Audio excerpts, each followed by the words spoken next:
Meaning of harmonium. Harmonium. Harmonium.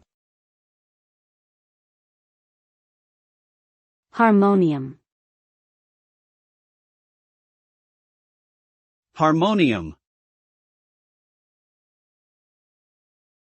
Harmonium is a musical instrument that produces sound by blowing air through reeds that are activated by a keyboard. The instrument has a box-like shape, with the reeds and keyboard placed on top of it. The sound produced by the harmonium is soft, sweet, and melodic, making it a popular choice in Indian classical music, religious ceremonies, and folk music. The instrument was first introduced to India by European missionaries around the 19th century, but it has since become an integral part of the country's musical heritage and cultural identity.